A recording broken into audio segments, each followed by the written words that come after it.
The scandal began with a whisper.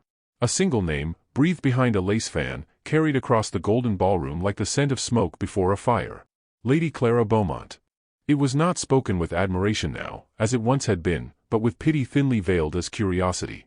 Everywhere she turned that evening, every chandelier's shimmer, every rustle of silk, seemed to mock her. London season had long been a parade of diamonds and deceit, but that night, it became her undoing. At 21, Clara stood at the edge of the dance floor, her composure stitched together like fragile lace. The orchestra played something bright and elegant, but her heart beat with the muted throb of dread. She knew what they said, that her father's debts had consumed the Beaumont fortune, that her family, once noble and admired, now survived only by selling its last treasure, her. Her mother, pale and trembling behind her fan, had whispered that morning, "You must marry him, Clara. The Duke will save us all." The Duke. 50 years of age, widowed, his name carved into the history of Parliament and scandal alike, His Grace, the Duke of Ashbourne. The Ton called him cold, a man whose heart had turned to marble when his first wife died. He was rumored to walk his estate alone at night, to speak to no one for days. They called him the Silent Duke. Yet even silence was preferable to disgrace. Clara's suitors, the young lords who once competed for her smiles, now avoided her as if her ruin were contagious. Lord Pembroke, who had once vowed eternal admiration, passed her by without so much as a bow. Two ladies nearby, pretty, perfumed, and cruel, tittered softly. "She is to be his third bride, is she not?" one murmured. "Poor girl.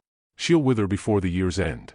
Clara turned her gaze to the ballroom doors, wishing herself anywhere but beneath that glittering ceiling. The air was heavy with perfume and judgment. She felt the sharpness of her gown stays pressing into her ribs, the ache of holding her chin high when she wished only to bow her head. Dignity, her governess had once told her, was a woman's final armor when all else was lost. And so, though shame burned her cheeks, she smiled. The music faltered. A murmur rippled through the crowd, the kind that carried both awe and unease. The Duke had arrived. He entered without fanfare, his presence colder and quieter than the March air that trailed behind him. He was tall, not stooped as rumor suggested, his silver hair catching the light like frost over midnight stone. His face bore the marks of age and restraint, but there was power in it, a calm gravity that drew the eye. The crowd parted instinctively. Clara's breath stilled. Their first meeting was not romantic, nor kind.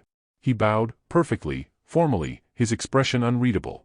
"Lady Clara," he said, voice low, measured, and unyielding as if he had spent years mastering silence. "Your Grace." Her curtsy was flawless, though her heart trembled. A pause. The orchestra had fallen still. Even the chandeliers seemed to wait. "You need not look so frightened," he said at last, though there was no mockery in it. "I am not a cruel man." Her lips parted, but no answer came. He regarded her for a moment longer, and something, not warmth, but gentleness, flickered in his gaze. He offered his arm. Across the room, she heard a snort of laughter, muffled behind a fan. Clara felt humiliation claw up her throat, but she forced herself to accept the Duke's arm. The music resumed, and together they crossed the floor. The crowd watched as though a play were being performed for their amusement. When the dance ended, she expected dismissal. Instead, he leaned slightly toward her. "It is an unpleasant thing," he murmured, "to be the subject of so many eyes." Her surprise broke her composure. "They look as though I have committed some crime." "Perhaps," he said, "for surviving ruin." The simplicity of the remark disarmed her. She turned her gaze to him, truly looked. His features, though worn, carried dignity rather than coldness. The lines near his mouth suggested laughter once lived there, though long ago. Something in his eyes, a quiet sorrow, perhaps, softened her fear. He seemed to sense it. "I did not come tonight to gloat over your misfortune, Lady Clara. I came because you deserve more mercy than society affords you." Mercy. The word struck her heart like a prayer whispered in an empty chapel. Later that evening, when her carriage awaited, Clara found herself standing beside him once more. Her mother hovered near the door, her expression taut with hope and shame. The Duke spoke quietly to Clara, away from the others. "I will not pretend affection," he said. "Not yet. But neither will I make you suffer for circumstance. You will have your own rooms, your own freedom. Respect will be the foundation of what must begin as duty." Clara's throat tightened. It was not love. But it was decency, a gift she had not expected. She nodded, voice steady though her heart quaked. "Thank you, Your Grace. That is, more kindness than I deserve." His eyes lingered on her a moment. "You deserve more than you think." The night air bit cold as they stepped outside. The murmurs from the ballroom followed, laughter, speculation, cruelty that clung like frost. Clara hesitated before the carriage, glancing back one final time. Behind her, the ballroom's golden glow spilled across the marble steps, a world that had rejected her. Ahead, the carriage waited, dark, unknown, a threshold into a life not chosen. The Duke offered his hand. "Shall we, Lady Clara?" She took it, hesitating only long enough to feel the warmth of his gloved fingers, steadier than she expected, almost reassuring. As the carriage door closed, the sound was final, like the turning of a lock. The horses stirred, the wheels began to move, and the world outside blurred into darkness. Inside, silence filled the space between them. The Duke stared out the window, she folded her hands in her lap, the tremor in her fingers betraying her calm facade. The city receded, replaced by moonlit roads and the echo of hooves. For the first time, she noticed how tired he looked, not with age, but with the kind of weariness that comes from carrying invisible burdens.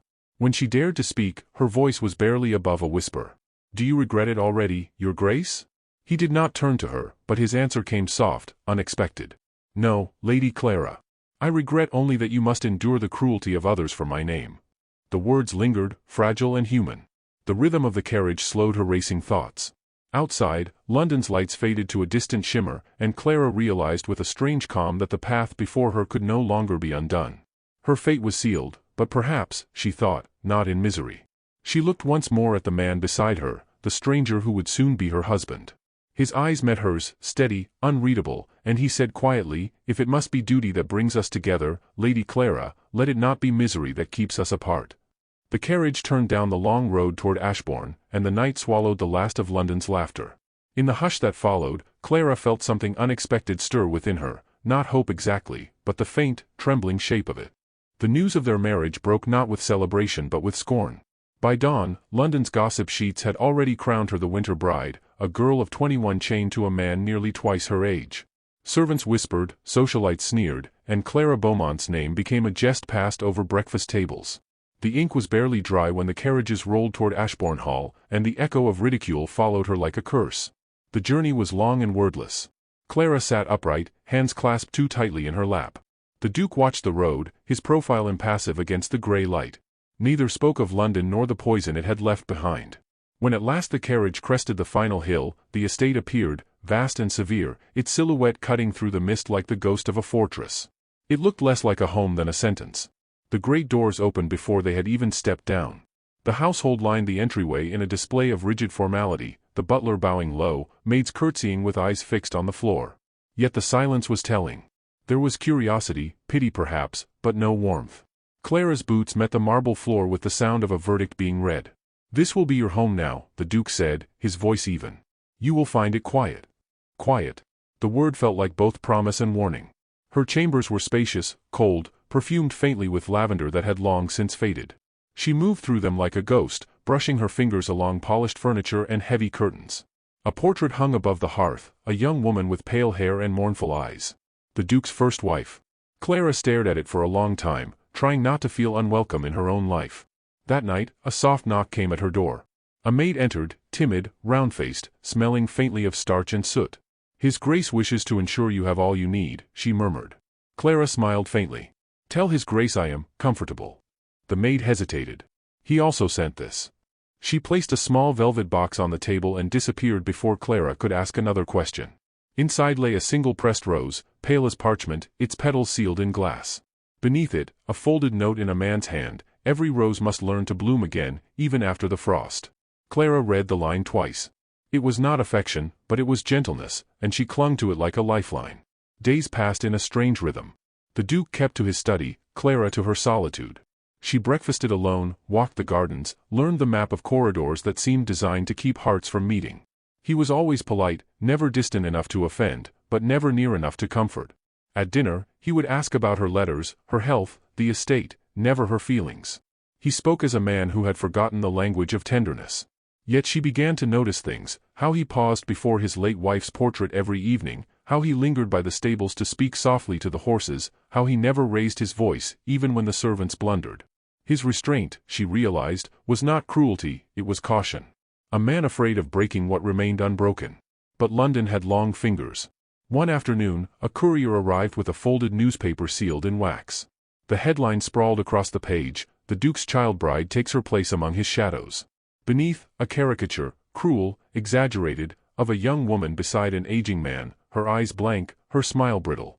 Clara's hands shook as she read. The laughter of the ballroom seemed to echo through the ink. That evening, she entered the drawing room where the Duke sat reading. "Have you seen it?" she asked, her voice steady though her breath faltered. He looked up slowly, his expression unreadable. "Yes. And you will do nothing? What would you have me do, Clara? Duel the printers?" The calmness infuriated her. "You could defend me." "I did," he said softly, "by marrying you." The words landed with the weight of truth, heavy, merciless, not unkind. He closed the paper, his gaze meeting hers with quiet fatigue. "I cannot fight the world for you. But I can ensure that within these walls, you are untouched by it." She left before tears could betray her. In her chamber, anger dissolved into ache. She tore the paper to shreds and threw it into the fire, watching the caricature curl into ash. The winter bride, they had called her. She pressed a hand to her chest and wondered if spring would ever come. The following morning, she walked the gardens alone. The sky was gray, the ground soft from rain. Near the fountain stood Lady Penhust, the Duke's cousin, a woman of sharp beauty and sharper tongue. "How tragic," Penhust drawled, eyeing Clara's simple gown. "Such youth wasted on mourning halls." Clara's pulse quickened. "I am not wasted," she replied quietly. Penhust smiled, a predator's smile. "Oh, my dear. You think kindness will melt him?" The Duke buried his heart with his first wife. "You are merely the caretaker of his name." Clara turned away before pride could falter, walking until the world blurred through her tears. She found herself at the edge of the rose garden, breathless, humiliated. The frost had withered most of the blooms. Only one, small, defiant, had survived the cold. She sank beside it, gripping the iron railing, her hands trembling. Behind her came the crunch of boots. "You should not be out in this weather."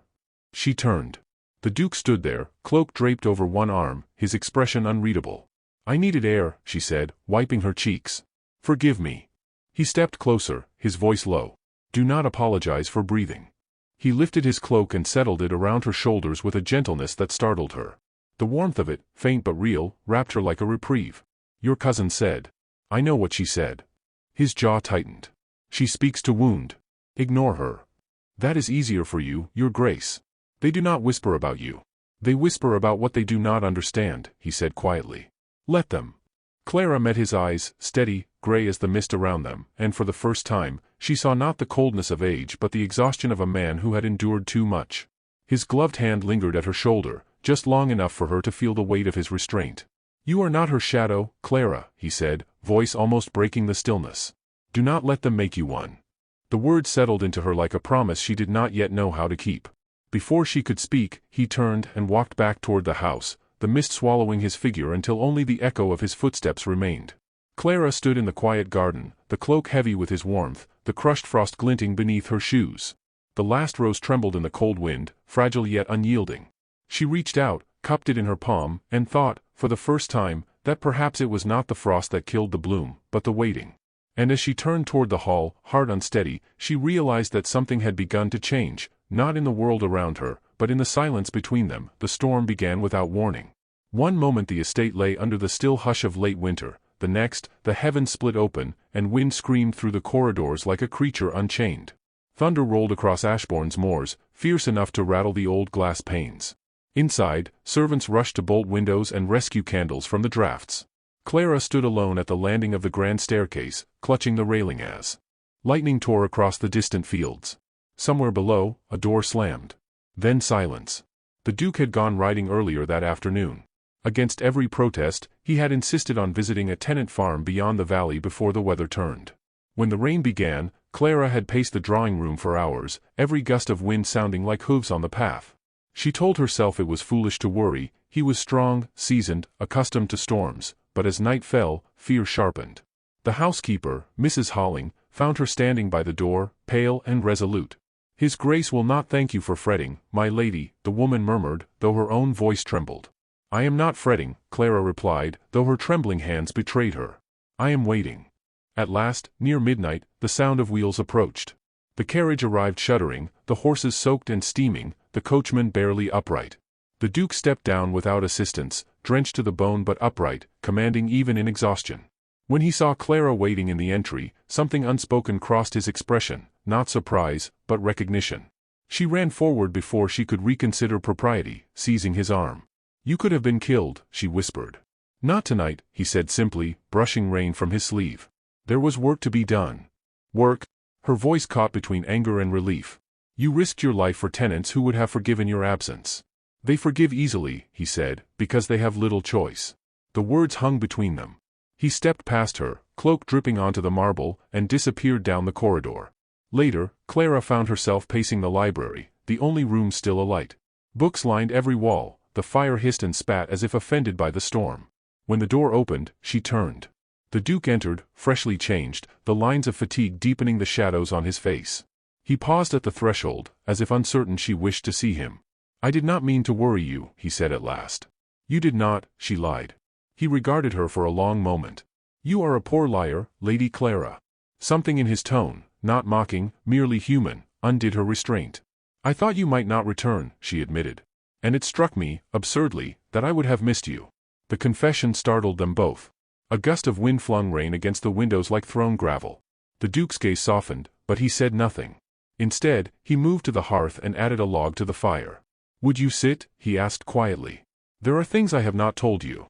She hesitated, then obeyed. The armchairs faced each other, the space between them alive with flickering light.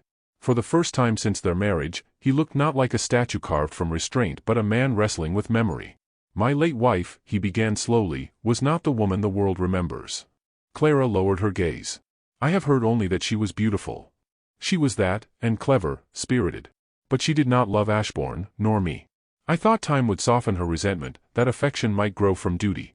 I was wrong. His voice thinned. She left often, to London, to her friends, to her freedom. When she fell ill, I brought her home. She died here, believing herself a prisoner. Clara's throat tightened. And you blamed yourself. How could I not? His eyes caught the firelight, gray turning to steel. I built her a cage and called it safety. I swore never to do the same again. The truth settled like dust in the still air. Clara saw then the quiet origin of his restraint, the deliberate distance he maintained. It was not indifference, it was guilt, love's shadow worn into habit. She rose without thought, crossing the small distance between them. You have shown me nothing but kindness, she said. A cage built of gentleness is still a cage, but you have left the door open. A faint smile ghosted across his lips, the first she had seen.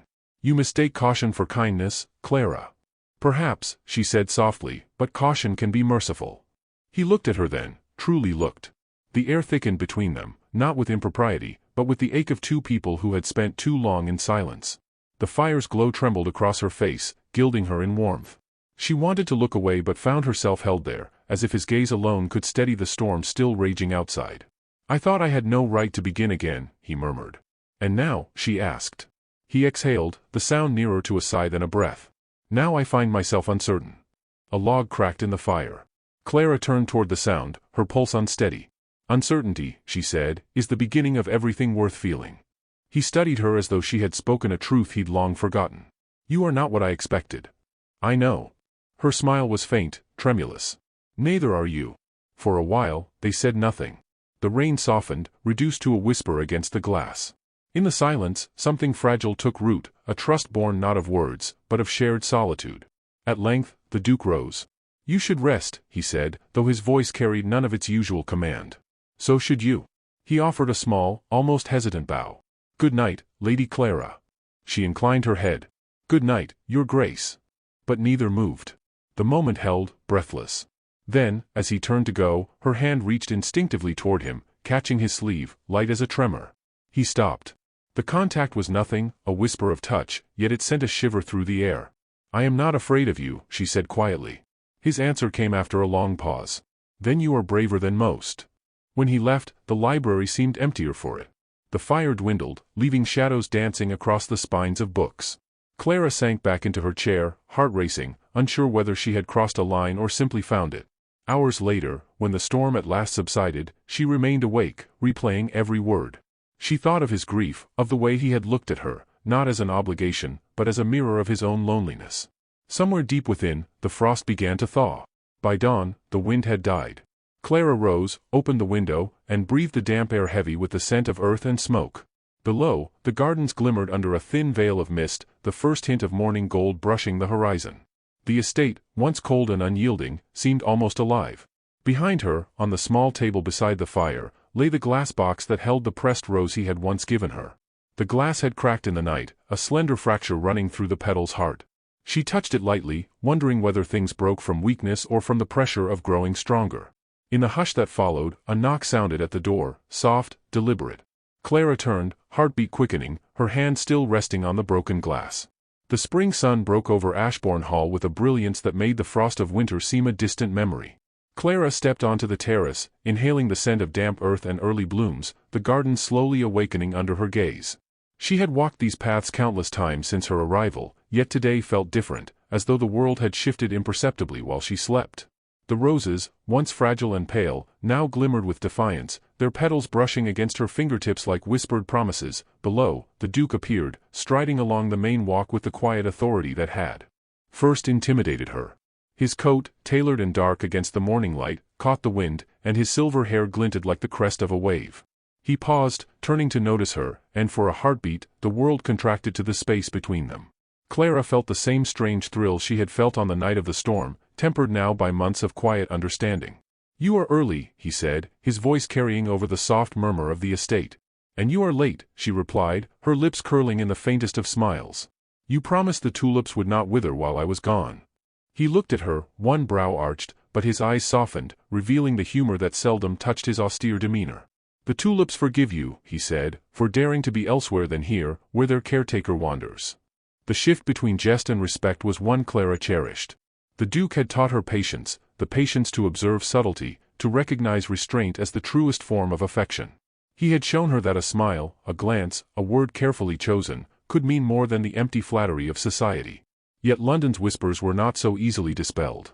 That morning, a courier arrived with letters, invitations, condolences, and subtle jabs from those who could not comprehend her quiet triumph. One particularly sharp note, penned by Lady Penhust, referred to Clara's marriage as a triumph of endurance over youth, folly, and vanity. Clara read the words with steady hands, then folded the letter neatly. The sting of ridicule no longer sought her with the same power. She had begun to recognize a simple truth: within Ashbourne Hall, she and the Duke defined their own reality. Later, in the great hall, she found him reviewing ledgers and correspondence. He looked up when she entered, expression neutral, but she sensed the faintest tension in his shoulders. "You have received your letters," he observed. "I have." She placed one hand on the table, steadying herself. "They are cruel, but harmless." "They will always be cruel," he said. "Society judges what it cannot control. You are no exception." Clara's eyes met his. "Then perhaps we should teach them a lesson in patience instead of defiance." The corners of his mouth lifted slightly, the first real smile she had seen in weeks. "I believe I shall leave that task to you," he said, though she suspected he meant that he would guard her with his presence, quietly, without fanfare. Days turned into weeks, each marked by small, deliberate gestures that bound them together in subtle intimacy. The Duke introduced her to the estate's tenants, not as a trophy bride, but as a woman whose mind and kindness mattered. She learned the ways of the household, the maps of corridors, the names of every servant, the patterns of the animals in the stables. In turn, he began to speak to her of politics, of history, of literature, always softly, always expecting that she would meet him in thought as well as presence. One evening, as the sky blushed with the colors of sunset, Clara found herself wandering into the rose garden. There, she discovered the Duke kneeling to examine a sickly shrub.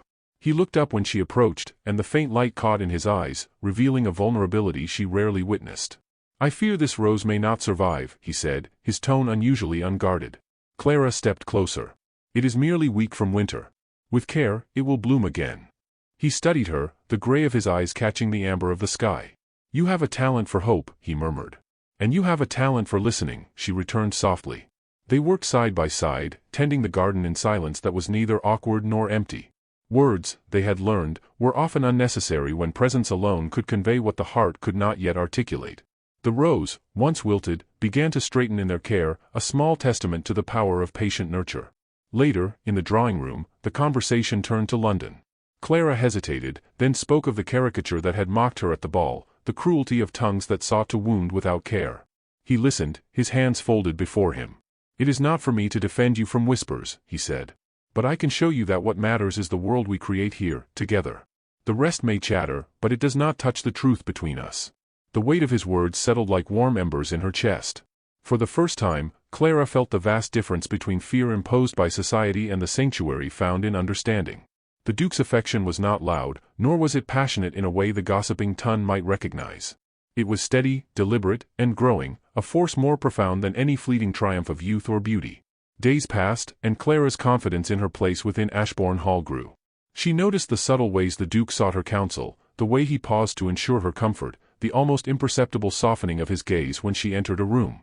She realized that love, in its truest form, was not the storm of passion she had once imagined, but the quiet assurance that one's heart was recognized and respected. One evening, as twilight bled across the sky, Clara approached the Duke in the library. He had removed his coat, sleeves rolled, tending papers by candlelight. "You have transformed this place," he said, not looking up. "The estate, the gardens, the people. Even I," his voice faltered slightly. "Even I have begun to feel lighter than before your arrival." Clara's heart throbbed with the subtle victory of shared understanding. "You taught me patience," she said. "And in return, I hope I have taught you something as well." He finally met her gaze, gray eyes soft but commanding. "You have taught me that life can bloom again, even in the frostiest soil. That even an old heart may be coaxed into hope." Her lips curved, but she did not step closer. Some things, she understood now, must grow on their own. "And yet," she said, "there is always more to learn. For both of us." He inclined his head, acknowledging the truth in her words. They left the library together, walking through corridors that had once felt like prisons but now seemed hallways of possibility. Their shared silence was comfortable, alive with the tension of unspoken words, the understanding that affection could be expressed in the simplest of gestures. Outside, the night was calm, the air fragrant with blooming roses and the distant promise of spring. Clara paused at the terrace, looking out over the estate, and felt the first true sense of belonging. She was no longer merely the subject of gossip or pity. She was a woman who had found her place not through defiance alone, but through quiet endurance, patience, and subtle courage. The Duke joined her, silent. His hand hovered near hers, not touching, yet speaking volumes.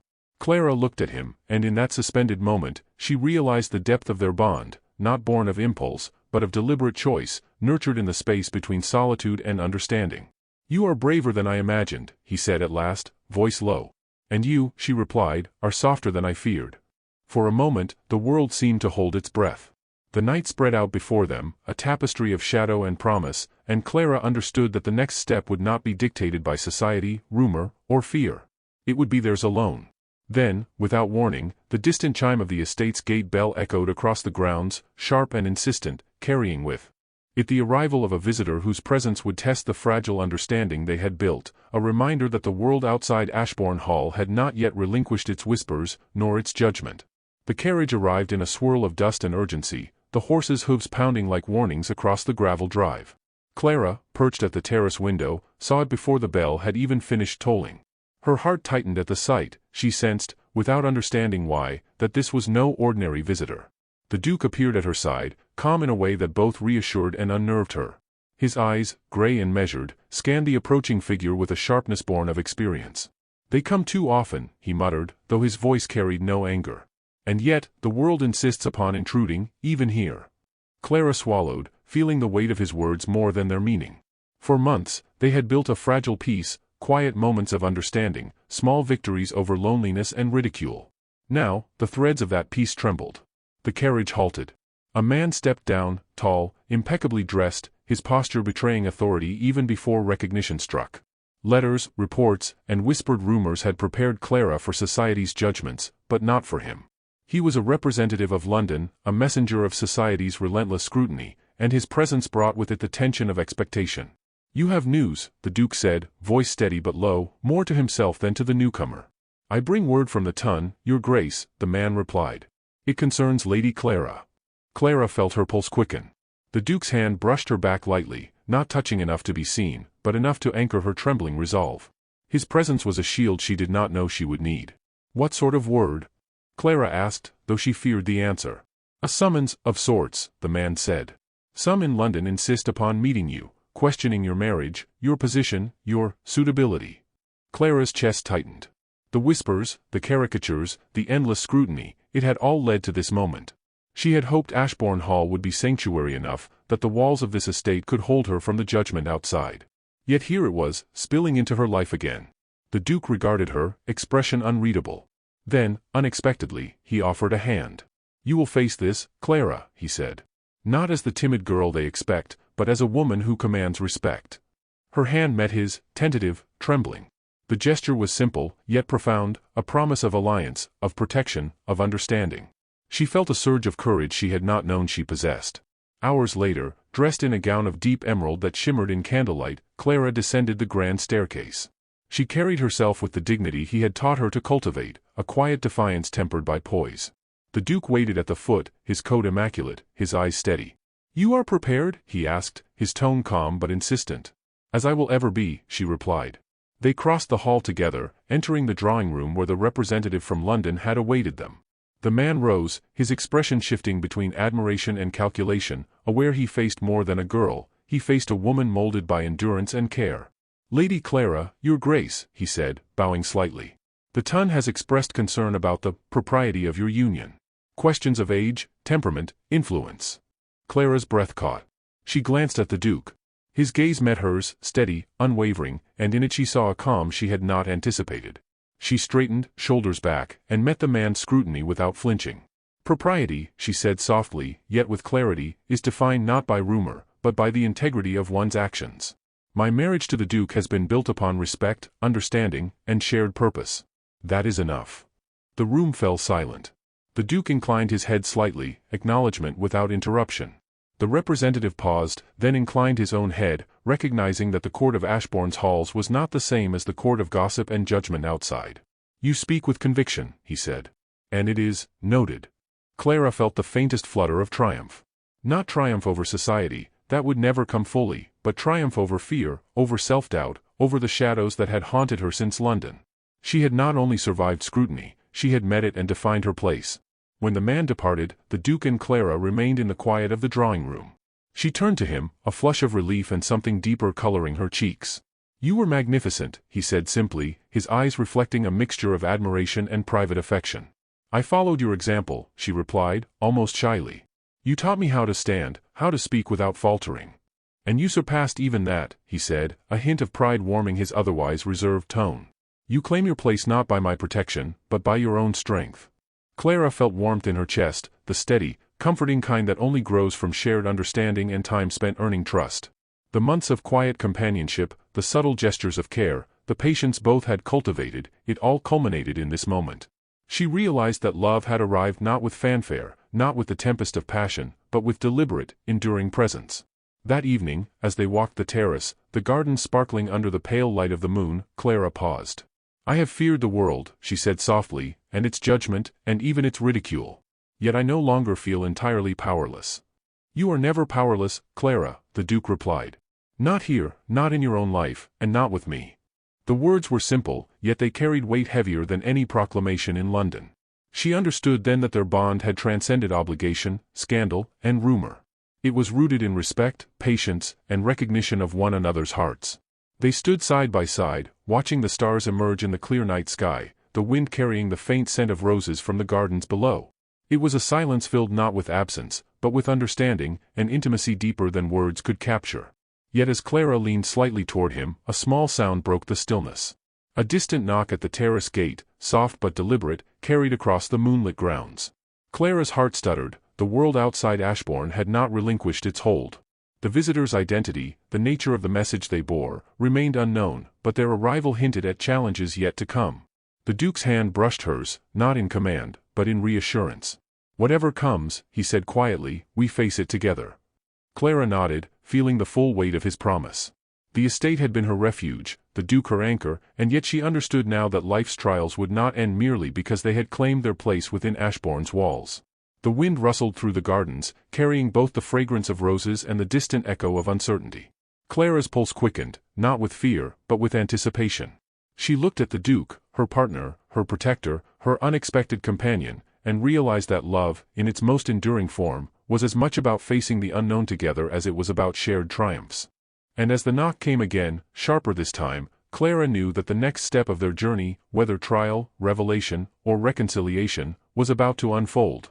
The fragile equilibrium they had built teetered on the edge of revelation, and in that instant, every heartbeat, every breath, every unspoken word mattered more than ever.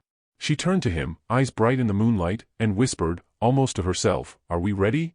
The Duke's gaze met hers, steady, unwavering, a mixture of certainty and guarded hope. "We must be," he said.